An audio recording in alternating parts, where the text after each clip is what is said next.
nadie nos enseña a ser padres, pero qué padre poder aprender juntos. Estás escuchando la segunda temporada de Enséñame a Crecer, episodio 26. Cuidar de mí para cuidar de otros, síndrome de burnout o agotamiento crónico, mucho más que solo mal genio. Hola, ¿qué tal? Mi nombre es Lisbeth Ángeles y es para mí un placer poder llegar a ustedes a través de este podcast.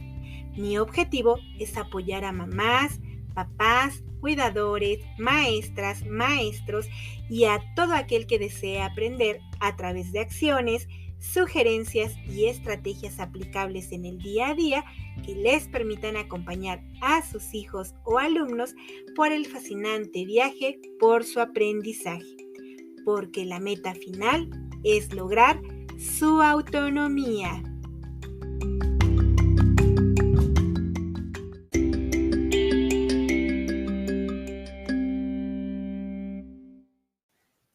Una vez más, es un verdadero privilegio estar frente a este micrófono grabando este episodio.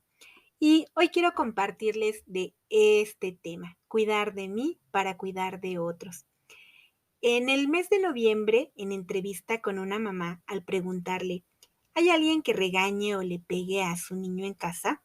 La señora me respondió con voz muy decidida. Sí, maestra, yo. A veces me desespero y últimamente me enojo con facilidad y le doy una nalgada. Yo sé que debería de cambiar y luego me siento culpable. Hace unas semanas, orientando a otra mamá sobre el plan de actividades que debemos implementar en casa, le pregunté a la señora, ¿su niño tiene responsabilidades en casa? Me respondió, no. Al cuestionarle el por qué, me dijo, bueno, a mí me enseñaron que mis hijos deben ocuparse de estudiar, o como el más pequeño, solo jugar porque está pequeño. Todo en la casa lo hago yo, a lo que volví a preguntar. ¿Y no termina usted cansada de hacer todo? Su respuesta me causó curiosidad. Ella dijo, bueno, sí me canso, pero cometí el error de nunca pedirles nada y ahora cuando les pido, se enojan, hacen berrinche y yo me enojo más y mejor termino por hacerlo yo para evitar problemas. Hace 2 semanas también orientando a otra mamá respecto a las fortalezas y dificultades que observa en su niño, pero también sobre las fortalezas y cualidades que ella posee, al pedirle que anotara las cualidades que como mamá, mujer, esposa, ella posee, nos percatamos de que le es muy difícil enlistarlas. Fue más fácil enlistar y reconocer las dificultades que ella observa, tanto en sí misma como en su niño. Finalmente, hace algunas semanas platicando con el papá de uno de nuestros alumnos, el señor me platicaba lo contento que él y su esposa pasaron las vacaciones. Su hijo está diagnosticado con trastorno del espectro autista. Y sin temor a equivocarme, puedo decir que estos padres son personas por las que siento una profunda admiración y respeto por el trabajo que han realizado. Me contó que después de varios años en los que han tenido días difíciles de arduo trabajo con su hijo y noches de desvelo, por fin pueden ver y disfrutar de los avances que presenta su niño. Me consta que son padres que se han esforzado enormemente por brindar las mejores oportunidades para que su hijo tenga una mejor calidad de vida en todo sentido. Y desde luego que esto ha implicado mucho trabajo y tampoco ha sido fácil. ¿Y por qué les cuento esto? Bueno, porque comúnmente en los hogares donde llega un niño o una niña con alguna discapacidad, trastorno o condición, la atención se centra primordialmente en el niño o niña en cuestión. Evidentemente esto pues atiende a la lógica de que es este pequeño o esta pequeña quien requiere de los apoyos de la familia. Pero a veces en ese afán de los padres y las madres por cuidar a sus hijos e hijas, suele pasar que se descuidan a sí mismos y a las relaciones que establecen con otros, como las de pareja, las relaciones sociales en general, las de trabajo, las de amistad o con otros familiares. Y esto que solemos ver a primera vista como errores en la crianza, estilos de crianza permisivos o impositivos o sobreprotectores, gritos, castigos, golpes o descuido en general, tiene mucho más que ver con los estados físicos y emocionales de los padres y madres que con la cuestión que presenta su hijo o hija. Y bueno, insisto, pocas veces nos ocupamos de ellos. Es más, a veces los consideramos hasta normales. Y suele haber frases como la de esta mamita, ¿no? Es que cometí el error. Bueno, aquí la buena noticia es que los errores que se cometen se pueden corregir. Desde hace algunos años se empezó a popularizar el término síndrome de burnout y aunque en sus orígenes estaba destinado a hacer únicamente referencia a los profesionales que trabajan en contacto directo con personas en situaciones de gran tensión, como son médicos, enfermeras, bueno, con el paso de los años, este síndrome se ha hecho presente en otras poblaciones, como lo son maestros y maestras, pero también de manera más reciente en padres y madres de familia. Aunque como tal no tiene una traducción al español, literalmente síndrome de burnout significaría estar quemados. Y este síndrome es en realidad una reacción fisiológica que se da cuando un ser humano ha estado sometido a un periodo de estrés intenso y prolongado desde el punto de vista físico como emocional, lo cual quiere decir que se manifiesta por la presencia de síntomas en nuestro cuerpo, como cuáles, bueno, pues pueden ser, para empezar, agotamiento de manera crónica, es decir, que todo el tiempo tenemos esa sensación de estar no solo cansados, sino literalmente agotados.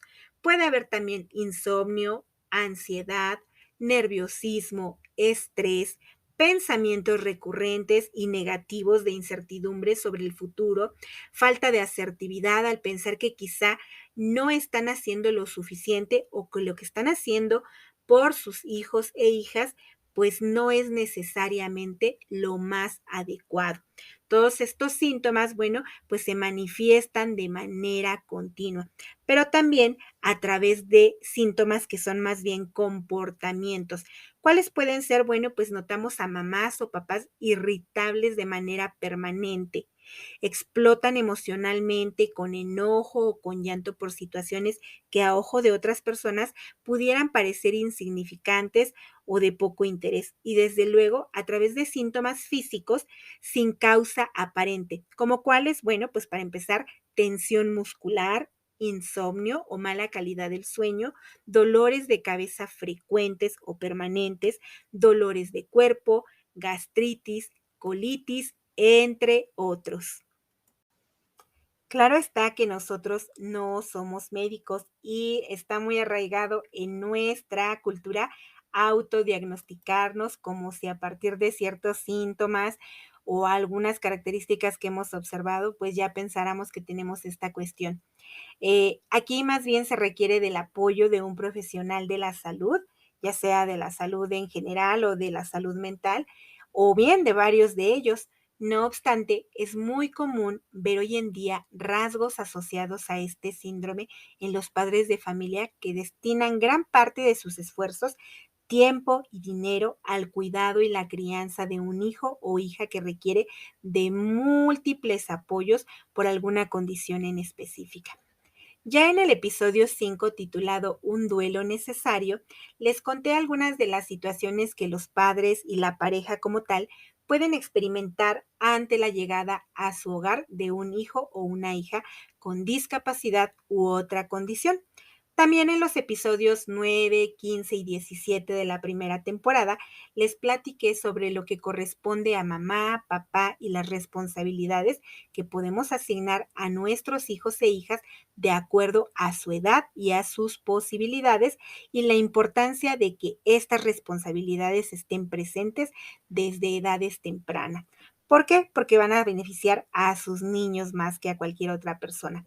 Pero en el episodio de hoy quiero centrarme no en los hijos e hijas, sino en los padres y las madres, pero sobre todo considerando que antes que eso, antes que ser mamá o papá, son seres humanos y que la mejor forma de cuidar de otros, por mucho que lo necesiten, es comenzar por cuidar de uno mismo. En redes sociales he visto algunas veces una escultura de un papá y de una mamá que parecieran un queso gruyere. Bueno, así me parecen a mí. A sus cuerpos les faltan pedazos en forma de cilindros y en medio de ellos hay una tercera escultura de un niño, el cual está formado por esos trozos faltantes en las esculturas de mamá y papá. Y casi siempre aparece con un texto que explica que fue hecha de esta forma porque representa lo mucho que los padres se donan para construir la vida de sus hijos. Debo decirles que desde la primera vez que la vi, en lo personal, me causó desagrado esta escultura. Y la realidad es que me provocó esta emoción porque desde mi personal punto de vista, el ser madre o ser padre es algo mucho, muy distinto a quedarse incompleto para formar a otro. Criar con conciencia, amor, respeto y cuidado no implica descompletarse a uno mismo, porque cuando se hace de esta manera se antepone la salud y el bienestar de los hijos e hijas, pasando incluso por encima de uno mismo. Y esto más que un acto de amor y sacrificio como comúnmente se le ha percibido, en realidad, pues es más probable que nos lleve a los padres y madres a conductas de maltrato hacia los hijos e hijas, pero no porque no se les quiera, sino porque finalmente estamos quitando partes importantes de nuestro ser, de nuestra esencia, de lo que somos como humanos para poder ayudar a otro. En nuestra cultura están presentes múltiples expresiones que nos indican que ser padre o madre implica ser entregado, desprendido, dar y dar y dar sin esperar nada a cambio, porque al final de cuentas los hijos son una bendición y hay hasta quienes usan expresiones como, es que a fin de cuentas mi hijo o hija no pidió venir a este mundo. Eso es completamente cierto. Ningún bebé o persona pide nacer, pero eso no significa por ello que los padres deban de dar todo sin medida. De hecho, aunque la mayoría de las madres y padres no lo reconozcan directamente, la verdad es que dan, atienden, educan, aman y quieren a sus hijos e hijas esperando siempre algo a cambio, ya sea la reciprocidad de ese cariño, el que sean mejores personas de lo que se consideran ellos mismos, que sean honrados, trabajadores, decentes, productivos para sí mismos, responsables, entre muchas otras cualidades. No conozco la verdad a ningún papá o a ninguna mamá que diga, ay, yo espero que mi hijo o hija sea un inútil, un bueno para nada, un flojo, que no trabaje para que yo lo mantenga, que no aprenda a hacer absolutamente nada en la vida. Entonces, esto quiere decir que si no esperamos nada de eso malo en nuestros hijos, pues en efecto siempre estamos esperando algo a cambio y esto pues es lo mejor para ellos. Entonces, me gustaría dejar en claro que cuidar de un hijo o una hija, independientemente de si se encuentra en condiciones óptimas de desarrollo o si presenta una discapacidad u otra condición, no implica un esfuerzo desproporcionado, porque esto dejaría a mamá o a papá con un sentimiento de vacío existencial que tarde o temprano llevará a conflictos y a rechazo. Cierto que habrá etapas en las que un hijo o una hija nos necesite más, como cuando son bebés y dependen de los adultos, pues básicamente para todos, o en los cambios como en la adolescencia o ante una crisis de algún suceso en especial. Cierto, también la discapacidad, trastorno o condición cuando es más severa también implica por parte de los padres un mayor esfuerzo y contar con otros apoyos. Pero es importante que tanto mamá o papá sepan plenamente y estén conscientes que no lo pueden todo y que esto no está mal. No es que yo sea un incompetente, una incompetente como madre de familia. Esto implica reconocer que realmente no todo es nuestra responsabilidad y que definitivamente depositar esta responsabilidad en una sola persona o en dos personas, en este caso la pareja, pues a veces no es lo más sano porque podemos contar con otros apoyos, con amigos, con familiares. Claro está, siempre que ellos tengan esta apertura y disposición a apoyarnos. Si lo vemos de esta manera, bueno, pues entonces la actividad de ser padre o madre no tendría por qué convertirse en una tarea agobiante que les deje agotados de manera permanente. Esto no quiere decir de ninguna manera que de la noche a la mañana mamá o papá se vayan a volver desobligados o que vayan a dejar en segundo término las necesidades de un niño o una niña que evidentemente necesita de cuidados y de atenciones por parte de adultos responsables. Pero si soy mamá o soy papá o cuidador de un niño o una niña, ¿cómo puedo y debo cuidar de mí para estar en posibilidades de cuidar de otros de la mejor manera?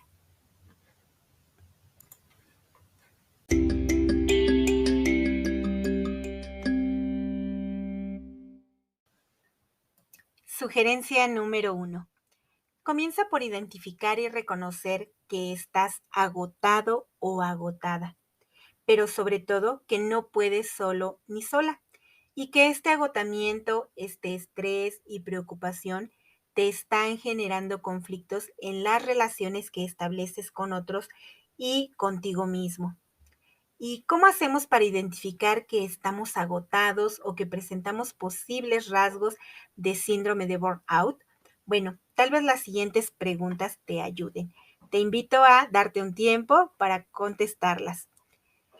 La primera pregunta, ¿cuánto tiempo de tu día y semana destinas a la crianza y cuidado de tus hijos e hijas?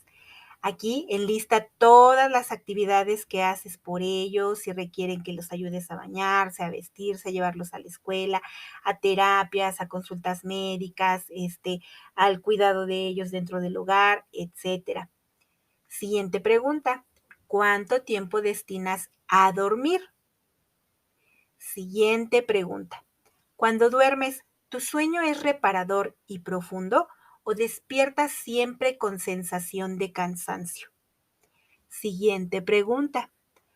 ¿Cuántas veces al día te descubres con pensamientos recurrentes de preocupación sobre cómo estás criando a tus hijos e hijas o pensando sobre su futuro y si sobre lo que estás haciendo con él o ella en este momento es lo adecuado? A veces estos pensamientos están como un pájaro carpintero picoteando todo el tiempo en nuestro cerebro y ni siquiera nos percatamos de que ese es nuestro diálogo interno de horas y horas de preocupación. Siguiente pregunta. ¿Cuánto tiempo dedicas a tu cuidado? Ya sea desde higiene personal, a descansar. Ojo, descansar no es lo mismo que las horas que destinas a dormir, a realizar ejercicio, a realizar alguna actividad que te agrade. Siguiente pregunta. ¿Sientes que explotas cada vez con mayor facilidad ante un comportamiento inapropiado de tus hijos e hijas o ante los comentarios de tu pareja o ante los sucesos que ocurren en tu día a día? Y última pregunta. ¿Realizas tus actividades con enfado o como si estuvieras en un modo automático sin disfrutar lo que haces? Es importante que estas preguntas te las puedas realizar en un momento de calma. De ser posible, que escribas tus respuestas. Y si descubres que no tienes tiempo para hacer este ejercicio, muy seguramente es que estás en agotamiento crónico. El problema es que a veces han sido tantos años de vivir así que ya hasta pensamos que es normal y ni siquiera nos damos cuenta que estamos agotados. Pensamos que este ritmo acelerado del día al día es cotidiano y que es lo mínimo que se espera de nosotros como padres o como madres. Estrategia número 2. Volviendo al comentario de la primera mamá, quien dijo que sabe que no puede pegarles a sus niños, pero se desespera y termina haciéndolo y después termina con sentimiento de culpa, mi sugerencia es no esperes a explotar. Regularmente cuando un padre o una madre recurre a los gritos, a los golpes, pues es porque considera que ya no tiene otras opciones, que ya agotó todos los recursos que tenía a su alcance, que ha intentado de todo y que como el niño o niña no entiende, pues posiblemente entenderá con una nalgada, con una cachetada, con un buen golpe. Hay otros padres que quizá fueron educados con violencia y esa pues es la única alternativa que conocen para educar. Aquí lo importante es poner límites, pero no para los niños, sino para los adultos. Hay mamás que me han dicho, es que yo soy muy enojona, ay, es que soy bien gritona, es que de verdad ya no les tengo paciencia o me desesperan muy fácilmente. Si nos detenemos a pensar, estas frases no tienen nada que ver con el niño o niña, sino con habilidades que quizá no hemos sabido desarrollar o fortalecer en nosotros mismos. Porque en realidad nadie nace siendo enojón, gritón, impaciente o desesperado. Todas estas actitudes las aprendemos a través de la vida. Y la buena noticia es que así como aprendemos cosas, también las podemos desaprender o trabajar para aprender en aquello que todavía no tenemos como cualidades. Entonces, si eres enojón o enojona, pues trata de encontrar las causas que te hacen enojar. Quizá les pides a tus niños repentinamente que hagan algo, pero como nunca se los habías pedido, pues probablemente no sepan o no puedan hacerlo. Y eso te hará desesperar y enojar. Y tal vez termines gritándoles o pegándoles. Pero vuelvo a lo mismo, el trabajo aquí es del adulto. Entonces tendrás que enseñarles cómo hacer ciertas actividades en las que pueden apoyar y si eres impaciente o desesperado, bueno, pues enseñando a tus hijos o hijas a hacer alguna actividad, vas a tener la posibilidad de cultivar la paciencia. Recordemos que la paciencia no se desarrolla ni surge mágicamente de un momento a otro. Para cultivarla, pues es necesario precisamente exponernos a situaciones que implican ser pacientes y tolerantes. Y qué mejor que hacerlo con las personas que amamos. Y esto me lleva a la tercera sugerencia. Mamá o papá. Búscate una actividad, un pasatiempo, un hobby, como le quieras llamar. Y bueno, para descubrir qué te gusta, hazte la siguiente pregunta. Además de ser mamá o papá, ¿qué me gusta hacer? ¿Qué disfruto? ¿Cómo me divierto o me relajo en la vida? Y probablemente aquí encontremos tanto mamás y papás que no tienen de verdad ni idea de qué les gusta, porque nunca se lo han cuestionado, como también podemos encontrar a mamás y papás que me puedan decir, ay maestra, ¿y a qué hora hago eso que me gusta si no tengo tiempo? Bueno, pues déjenme decirles que para todos, sin excepción, los días duran 24 horas. Es decir, que no hay posibilidad de sacarle más horas a nuestro día. Pero no se trata de que un pasatiempo nos estrese, porque entonces menos estaremos cuidando de nosotros mismos. Si yo digo, ay, me gustaría hacer ejercicio o dormir una siesta o ver la televisión una hora y definitivamente no puedo incorporar esas actividades de un momento a otro, pues me va a causar más estrés el estar pensando en que quisiera hacerlas, pero que no dispongo de ese tiempo. Así que comienza con sencillas acciones. Quizá, por ejemplo, te gusta pintar, pero la realidad es que no tienes tiempo para tomar un curso, para trasladarte a algún lugar donde puedas aprender esta habilidad. Bueno, pues empieza por hacerlo en casa y quizá una vez a la semana y solamente 20 minutos. Tal vez te guste escuchar música, pero siempre lo haces mientras estás haciendo el aseo en la casa o mientras te trasladas del trabajo a tu hogar. Puedes probar destinar el 5 minutos a escuchar una canción, la que más te guste, y bueno, hacerlo con atención plena, es decir, dedicarte única y exclusivamente a escucharla sin hacer otra actividad. Y si jamás te has preguntado qué te gusta, bueno, pues este es un buen momento para hacerlo. Quizá tengas que explorar entre diferentes alternativas hasta encontrar algo que disfrutes. Aquí todo se vale. Puede ser desde algo tan sencillo como sentarte a platicar con alguna vecina, con alguna amiga o amigo, ver la televisión, dormir o solo recostarte, cuidar tus plantas, jugar con tus hijos, sacar a pasear al perro, escuchar música, hacer ejercicio, aprender algo nuevo, lo que se te ocurra. Lo importante es que sea algo que te nutra y que decidas hacer por voluntad propia y que definitivamente no forme parte de las actividades de tu rutina diaria. Sugerencia número 4. Busca o crea redes de apoyo. Aquí, en los servicios de educación especial, es común que se formen redes de apoyo para padres de alumnos con discapacidad, con trastornos del espectro autista, con aptitud sobresaliente, entre otras. Básicamente son grupos de padres cuyos hijos e hijas comparten un mismo diagnóstico médico sobre una discapacidad o una condición. Si bien cada niño es único, aunque puedan tener un diagnóstico similar al de otros, la intención de estas redes o grupos es que estos padres y madres puedan compartir sus experiencias y las estrategias y las preocupaciones que tienen con otros padres cuyos hijos tienen condiciones similares. Esto les va a servir porque a veces hay padres y madres que se sienten más cómodos hablando y compartiendo con papás y mamás que atraviesan por algo similar, que en lugar de platicar con padres o madres cuyos hijos consideran pues normales o sanos. Quizá han tenido experiencias desagradables previamente en las que se sienten rechazados por la condición de su hijo o de su hija, o suponen que el saber que su niño tiene alguna condición pues será motivo de rechazo. Lo importante es que busques el apoyo de personas que estén dispuestas a hacer precisamente eso, a apoyar.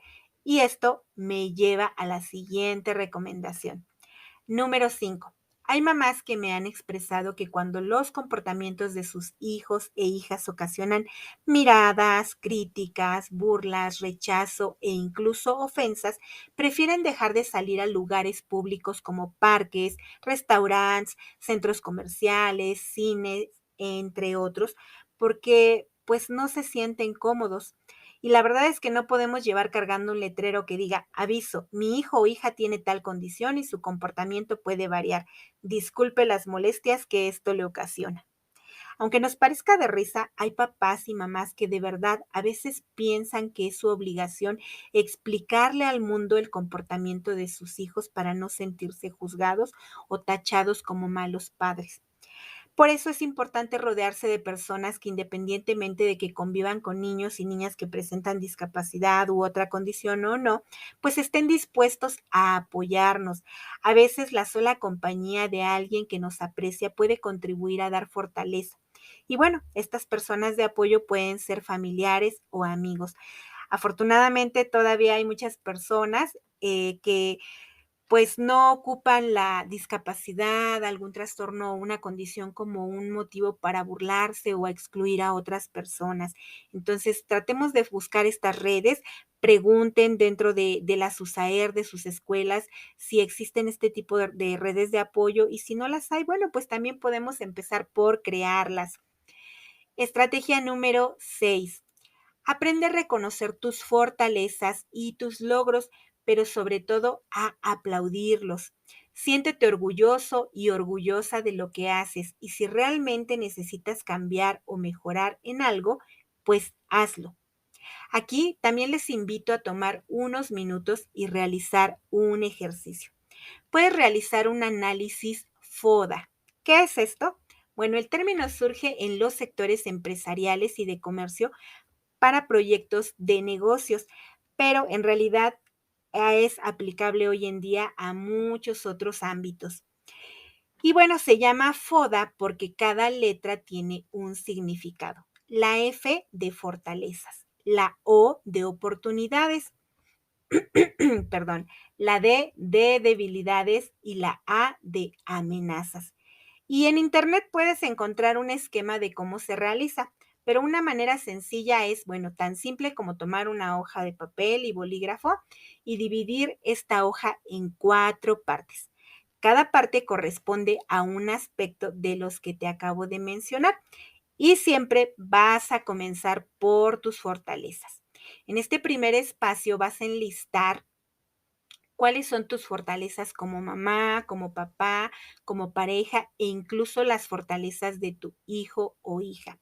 Al principio puede ser complejo porque, como dije antes, estamos más acostumbrados a ver las debilidades o los defectos, pero trata de identificar estas fortalezas. Algunos ejemplos pueden ser que quizá eres paciente, te gusta aprender cosas nuevas para ayudar a tus hijos e hijas, que eres cariñoso, cariñosa, que logras tomar acuerdos con tu pareja para poner disciplina, que tu hijo o hija tienen un carácter que permite entender el porqué de esta disciplina, que también se esmeren en aprender y superar sus dificultades, que cuentan con el apoyo de familiares y amigos, que se adaptan a las circunstancias afrontando los problemas y los retos de la vida, entre otras. Luego, en el siguiente espacio, enlista las dificultades que tienen. Quizá algunas pueden ser que otros familiares sobreprotegen al niño o a la niña y todavía no logran comprender cómo esto afecta a la dinámica familiar y al propio niño en cuestión. Tal vez no posees suficientes estrategias para cuidar de ti porque solo te has dedicado a priorizar la atención de tus hijos y requieres conocer otras. Luego, enlista en el tercer espacio las oportunidades. Algunos ejemplos pueden ser que tal vez pues puedes mejorar las redes de apoyo con que cuentan o solicitar la orientación de algún especialista o de tu maestro o maestra de grupo con algunas sugerencias que te apoyen. Tal vez detectas que requieres la atención por parte de un profesional de la salud para el manejo de tu estrés y mejorar la calidad de tu sueño. Y finalmente, en el último espacio, vas a detectar las amenazas. Aquí algunos ejemplos pueden ser que tal vez la pandemia te agobia y bueno, esto te ha paralizado o ha contribuido a incrementar tus niveles de estrés y de ansiedad. Tal vez se han incrementado los gastos y se han reducido, perdón, las fuentes de ingreso en tu hogar. Y todos estos factores, bueno, pues surgen como una amenaza que de repente nos agobia y que no sabemos cómo solucionar. Claro que al principio, insisto, puede ser difícil hacer este tipo de ejercicios, en especial si nunca lo has hecho, pero recuerda que esto debe ser funcional para ti y permitirte cuidar de ti para cuidar de tus seres queridos. ¿Cómo? Pues encontrando cuáles son tus puntos fuertes, cuáles son estas áreas de oportunidad y con qué recursos cuentas para ello. Finalmente, pues la séptima sugerencia, reitero, esto te lo he mencionado en otros episodios y hoy no es la excepción. Ten presente que esto es un proceso, por lo que no esperes grandes cambios de la noche a la mañana. Procura ir poco a poco. Eso sí, ten presente algo. Cuando nos enfermamos, no nos enfermamos para quedarnos en estado de enfermedad permanente. Enfermamos para poder sanar. Entonces, aquí lo importante será tomar las acciones necesarias. Si tú detectas que ya presentas rasgos muy evidentes de este síndrome, que a lo mejor tu calidad de sueño, insisto, te ha llevado al insomnio, a enfermedades crónicas como las que mencioné al principio, colitis, gastritis, a otros malestares, bueno, pues empieza a poner cartas en el asunto poco a poco. De verdad, les sugiero retomar las preguntas del punto número 1 y a partir de ello introducir poco a poco pequeños cambios. Uno de ellos puede ser tener mayor claridad de los distintos roles que desempeñas. No solo eres mamá o papá del niño o niña con una discapacidad o con una condición. Además de eso, eres un hombre o mujer, esposo, esposa, hija, hijo, tía, tío, prima, profesionista, ama de casa o padre de casa. Y para tener una vida lo más plena posible, debes de tratar de cubrir las distintas necesidades que cada uno de esos roles implica. Entonces, no te dejes al final ni pretendas descompletarte para formar a tu hijo o a tu hija. Cierto que ellos te necesitan, pero recuerda, como decimos en este espacio, la meta final es lograr su autonomía, pero eso no debe de costarte a ti un esfuerzo desproporcionado que te lleve a enfermar o a ponerte en último lugar. Muy bien, pues espero de verdad que logres identificar si realmente está presente algo de esto en ti, si a lo mejor ese agotamiento te está llevando a tener conflictos, a tener conductas inapropiadas como gritarles a tus hijos, golpearlos, y que en la medida que las logres reconocer, pues puedas empezar a poner en práctica todas estas sugerencias para tu beneficio y para el beneficio de tus seres queridos. Hasta la próxima.